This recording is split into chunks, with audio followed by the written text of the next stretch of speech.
Okay, so in case you can't tell from the change in lighting, wardrobe, and hair, this is the next day. I didn't get back to sewing yesterday, but that's cool because now I have an entire evening worth of tabletop gaming to talk with you about.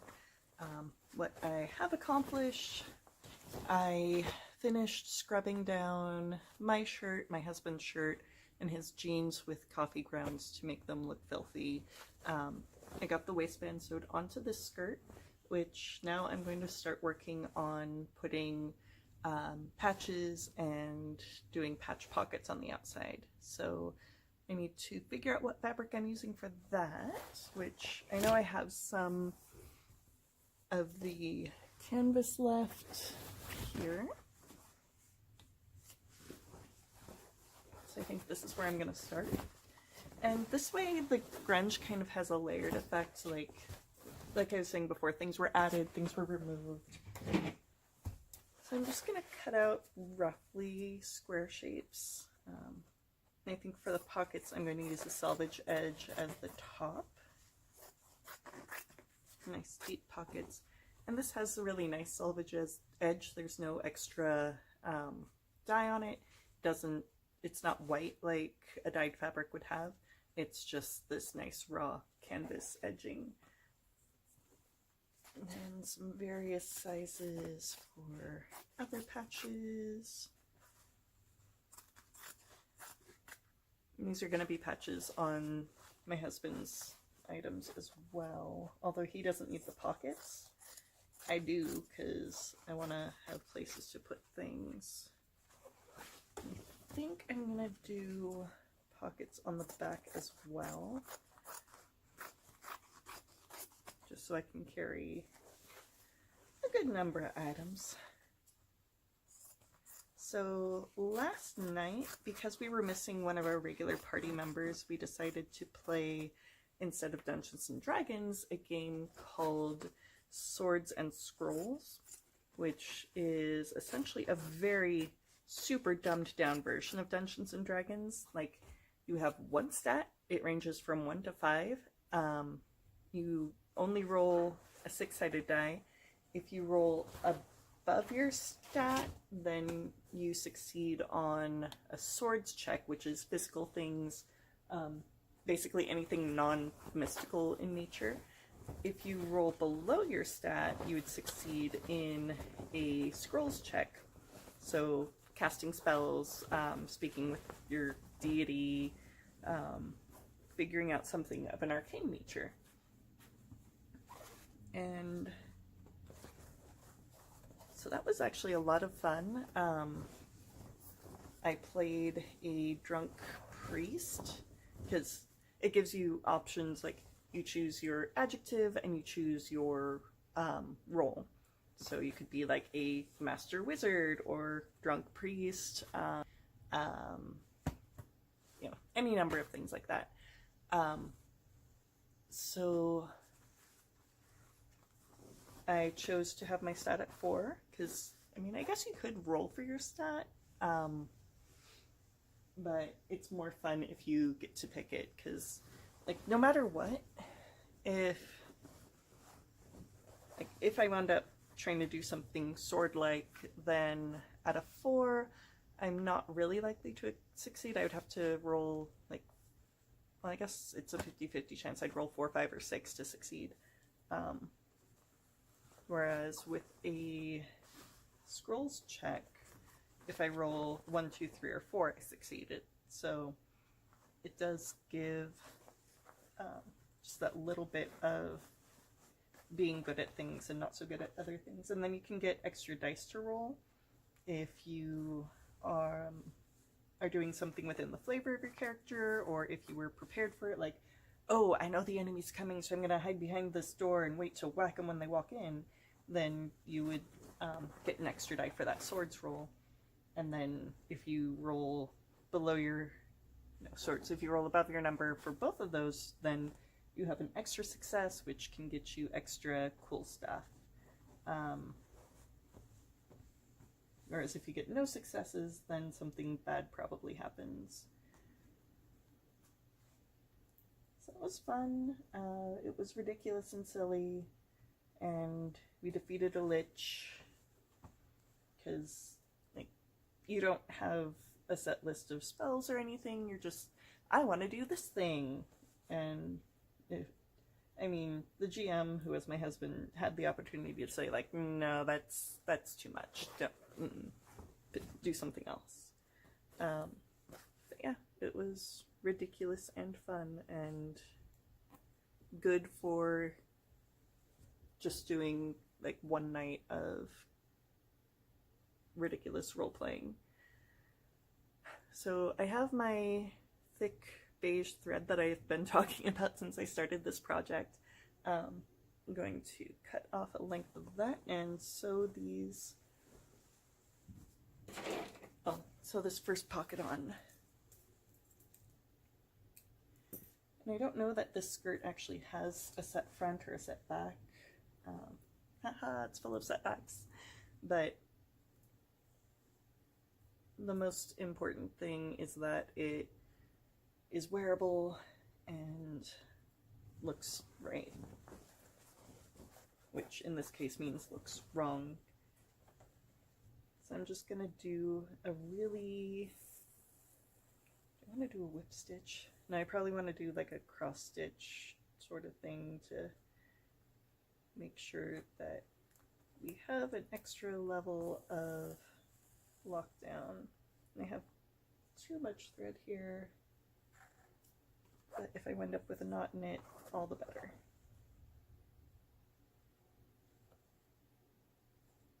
So another thing that happened over the last day is I sent in an audition for a voice acting gig because a friend of mine is doing a radio drama type podcast, which sounds really interesting. And my husband's aunt has said for a number of years now that I should get into voice acting because she says I have a very unique voice, which I'm not sure of, but I know I can do accents, I can do a lot of different voices, so we'll see how it goes. And if I don't get picked, then at least I tried.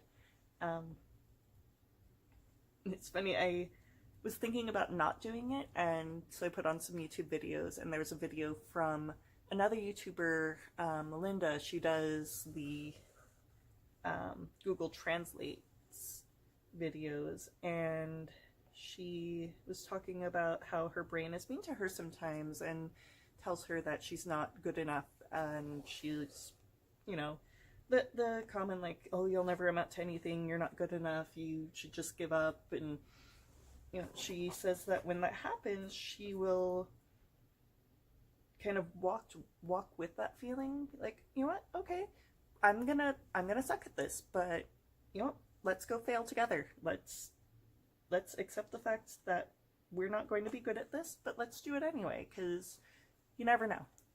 And that got me to actually, like, sit down, record my auditions, and send it in. And actually got a positive response, which I was not expecting. I was expecting, like, a, you know, hey, thank you for your submission, we'll get back to you someday.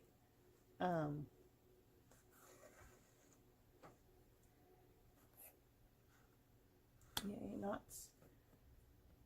But yeah, so that's, even if I, like I said, even if I don't get picked, that's still really exciting that I did that. I am proud of myself.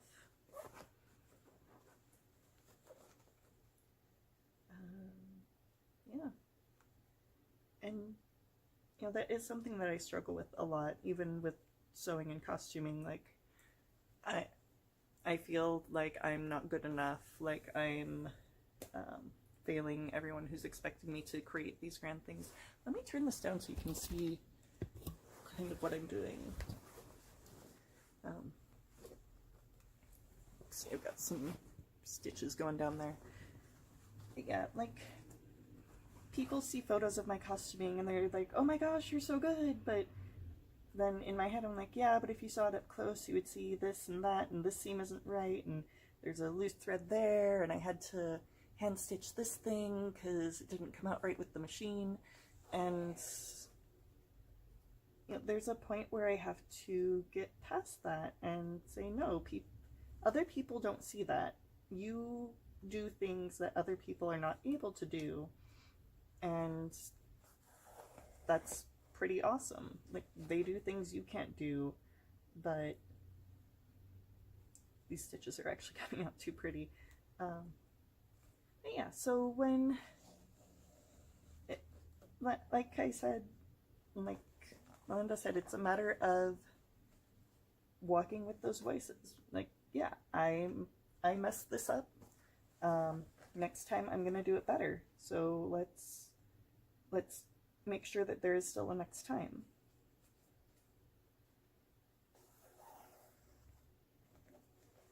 Like, don't just give up on that thing you're passionate about because you're not good at it right now, because it takes time to be good at anything. And it's not just even about those 10,000 hours, it's about recognizing what you could do better and doing that next time. Or accepting the fact that that's not something that's your style, so make it a stylistic choice that, like, this is what I'm gonna do. Like I did with these zigzag stitches on here instead of pressing the seams, because that's the stylistic choice. It gives it a rougher look. It's not the way that it should be done, but it's the way that I chose to do it.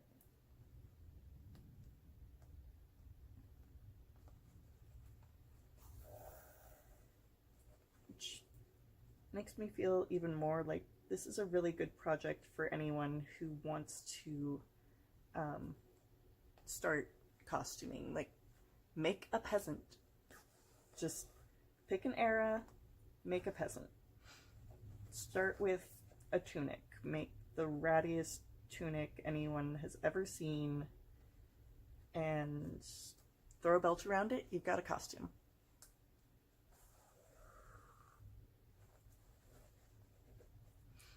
You don't have to always make these grand ball gowns and really detailed trims and pleats and everything. It's just start small, start basic, because fashion itself evolved because new skills and techniques came into being. So if you start back at the very basics, then you can learn those from the ground up. Like, one of the first garments I made with no pattern was like a tunic pattern from the SCA. They're like basically rectangles and triangles and just seams up the side, and you've got a tunic. Like, cut the arm or cut the hole for your head, boom, you're good. I didn't sew it by hand, I sewed it on a machine, which is totally fine too. I actually don't like hand sewing because I do tend to get these knots like I'm dealing with right now.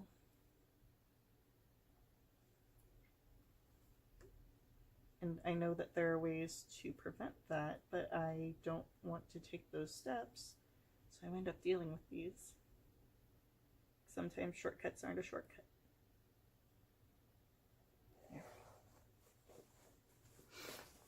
So yeah, hopefully that was kind of inspirational. That's what I meant it to be, and hopefully I get to dip my toes into voice acting, because I think it seems like a lot of fun. I do love to do voices and accents, and it's something I haven't done before, so that's also exciting.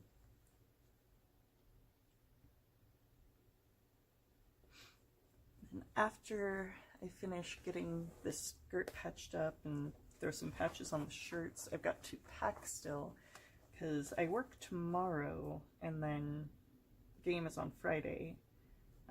I don't know if Jody took Friday off, because if he took the day off, then we can leave earlier in the day. We can't be on site until 3, so we probably leave around 1 or 2. But if he doesn't have the day off, then we'd be leaving around 5 or 6.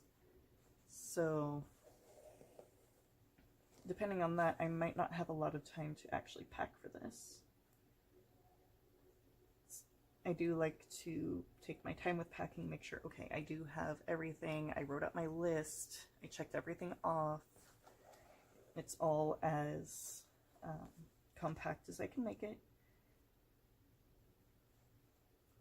Because one of the worst things is having all that luggage. Like, that's why I'm not flying down to Costume College this year, because I have to keep in mind, okay, these are my 2 checked bags, this is my carry-on, and I want to make sure that I have that carry-on so that I, in case I lose my checked bags, I have access to the important things.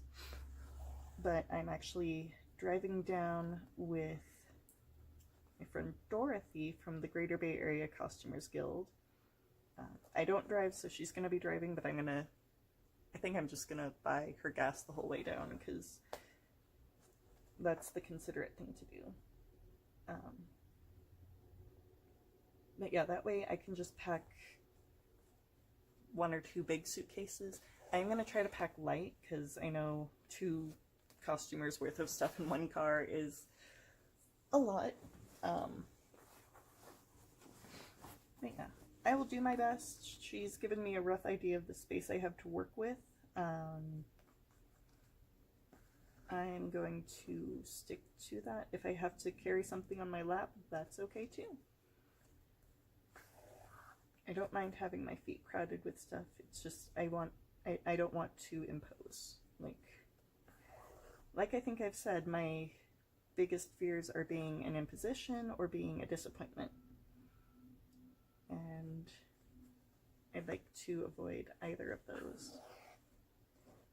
That probably stems from more childhood trauma, which we don't need to go into right now. See, look at these stitches. They're coming out way too nice. But that's my own fault.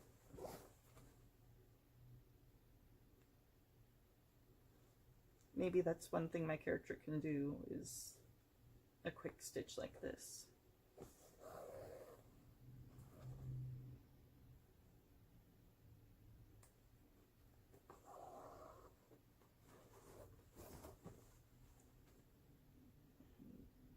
As I said, I think I took some time earlier to watch some YouTube videos myself, because I wasn't feeling motivated, and it does help me to become motivated, to see other people sewing, see what they're making,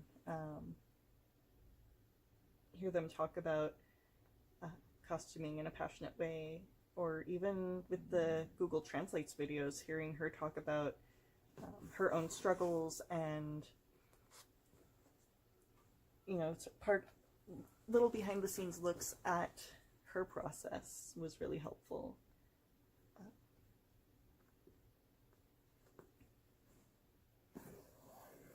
And if you haven't checked out the Google Translate Sings videos, they're usually pretty hilarious.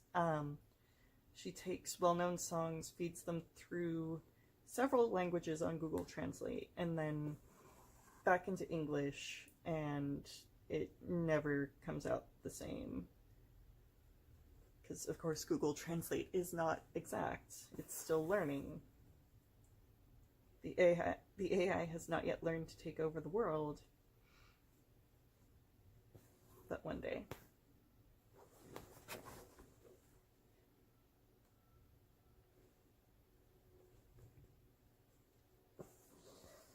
Another thing I think I'm going to do for this weekend is make some kind of mud cakes.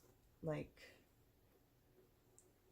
dry, flavorless, but nutritious brown colored food cookie things.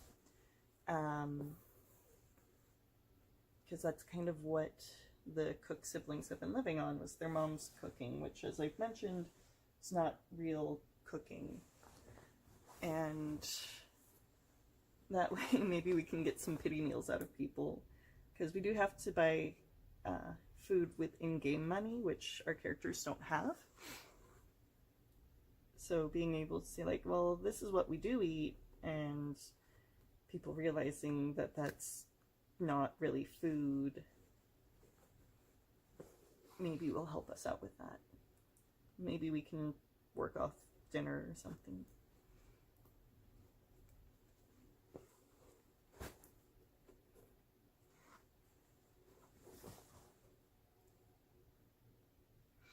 This is much more productive than the first hand sewing video I did with those eyelets, where I think I got 2.5 eyelets done before I decided to call it quits for the video.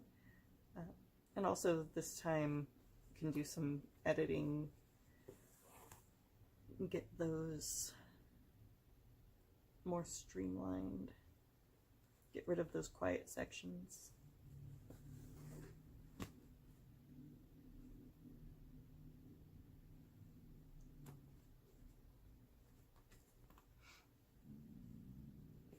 That was my belly. I haven't really had lunch yet.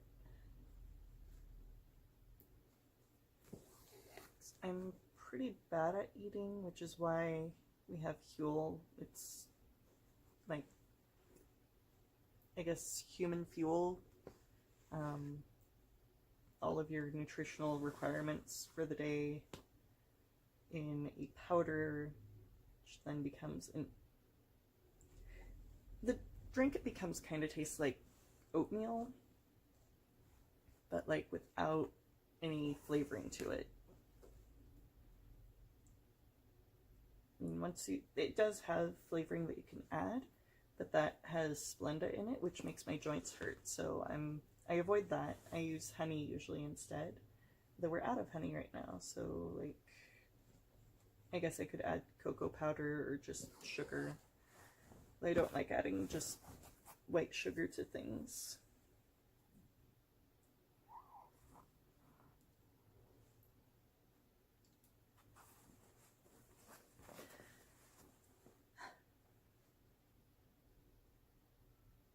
Hopefully you're working on something beautiful right now too. Maybe a painting or a sculpture or your own sewing. Maybe you're writing something, though I think writing with someone talking to you maybe is a little bit of a distraction. So maybe not writing, but other things. As long as I can inspire someone to be creative, then I'm happy. Or even not even creative. Maybe you're doing housework. Maybe you're washing the dishes and listening to me babble at you. And that's cool too. I still want pictures. I haven't actually seen any photos from anyone yet, but I know it's mostly just some of my friends from Facebook right now. And that's cool. If you just want this as a way to keep up with me and know what's going on in my life, then it can be that. I finally get to turn a corner. I did finish all of a series of unfortunate events.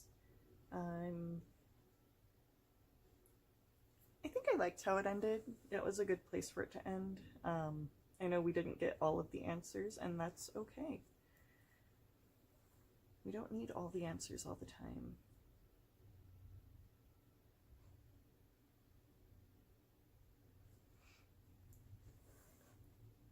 I also started watching the second season of the OA.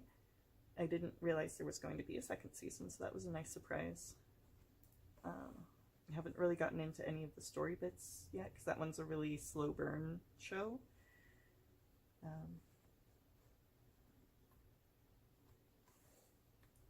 Really confusing show. Kind of like Legion, in that they like to show the effects of what's going on without actually explaining what's going on, and you have to kind of piece it together yourself until they're like, yep, you were right, or no, that's definitely not what was going on, but we made you think so, so haha.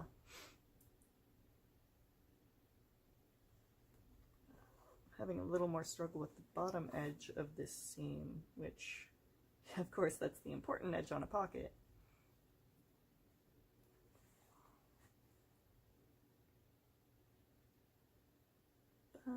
it'll still work. If stuff falls out, then it was meant to fall out. It's a good philosophy for Jane Cook to have.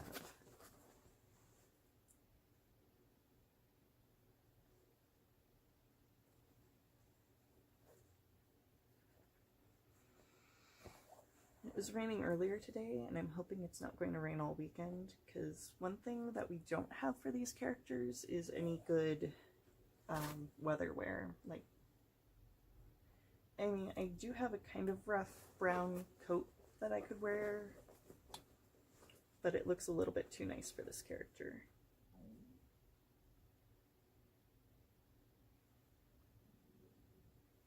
We did go to Goodwill, though, and get a couple of straw hats, and I got some pretty roughed up looking boots.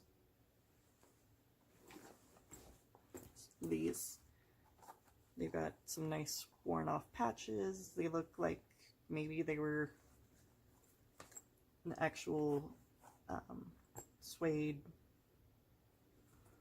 And they've got really good tread, so I feel like running around in the woods, I won't be worried about, you know, slipping and sliding everywhere. So I'm happy for those.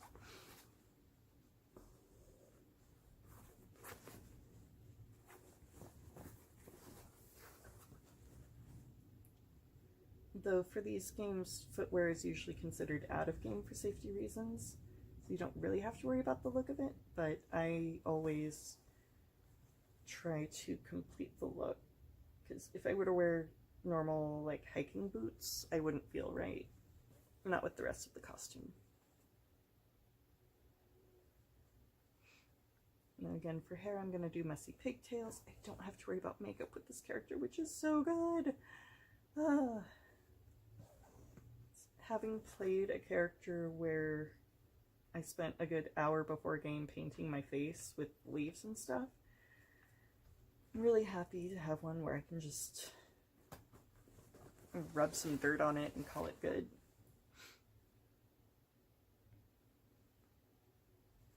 I don't have to be the prettiest one. I don't have to do anything mystical. Just have to be a little ragamuffin. Well, a big ragamuffin. An emotionally stunted adult ragamuffin.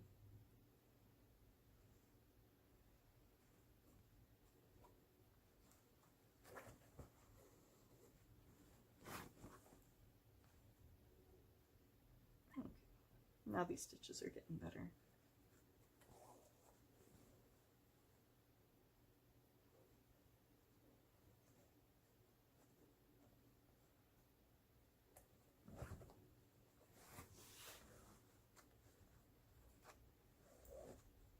As you can probably tell, I'm new to this whole YouTube thing too, so if you have advice for me, if you want, well, again, content I always ask for, but if you have advice as far as audio or video, or tags, things that I can improve on, please let me know. I would love to just be able to sew all day and actually make money doing videos and maybe voice acting, who knows. But that would be the ideal for me right now. I know it's a pipe dream. Most people don't get to do that, but I know there are people who do. If all I have to bring in is like $1,500 a month, then I would rather do it in a way that I enjoy.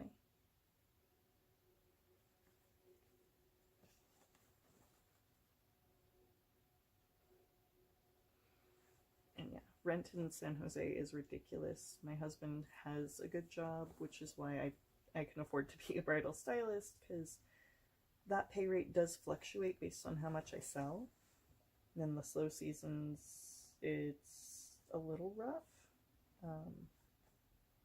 But right now we're in the busy season, so I can do pretty well for myself.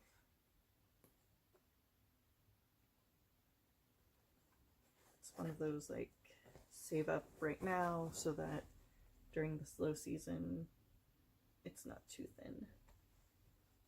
Which pretty much I'm saving up for costume college because last year I didn't have to worry, and that felt really good. Like I could DoorDash my meals, I could get coffee every morning, I could buy things in the marketplace in the bargain basement. This year I'm going on the Fabric District tour, so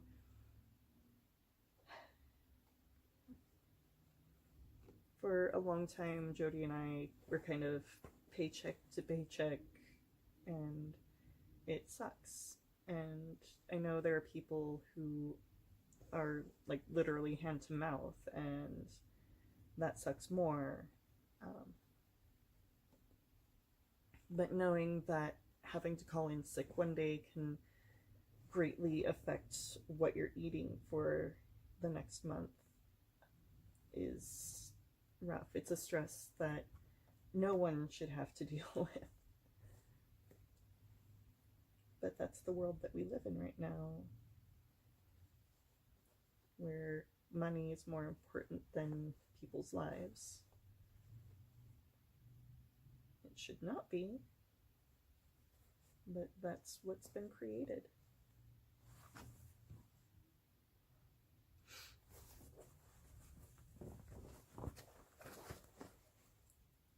So leave me a comment on that too. Like, if you didn't have to worry about a paycheck, what would you be doing with your time?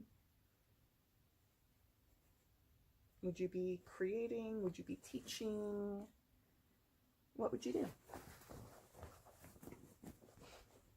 It's a fun thought experiment, if a little bit depressing sometimes.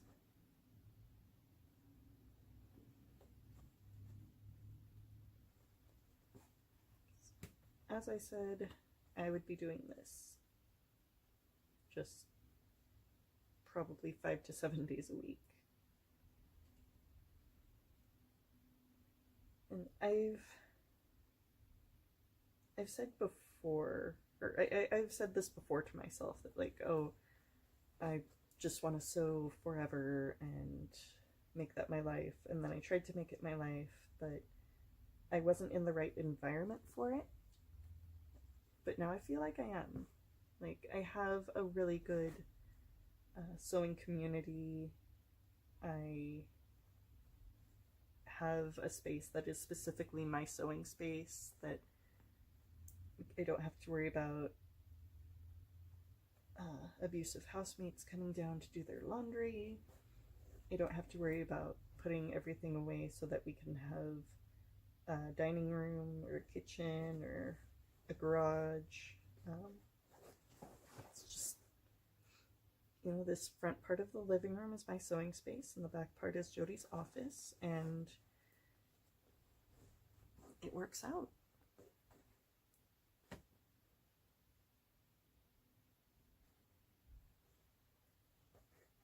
It would be nice to have my very own sewing room, which is next room, but getting a one-bedroom in San Jose for the price that we have right now is amazing. Like, the fact that we have 900 square feet and we pay $23, amazing and ridiculous.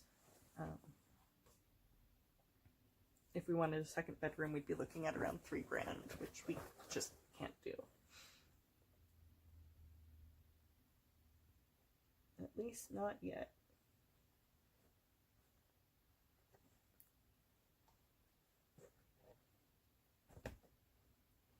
I'm coming to the end of this first thread, and I'm coming to the end of things that I feel like I can ramble on about, so I think that's where we're going to call it for today.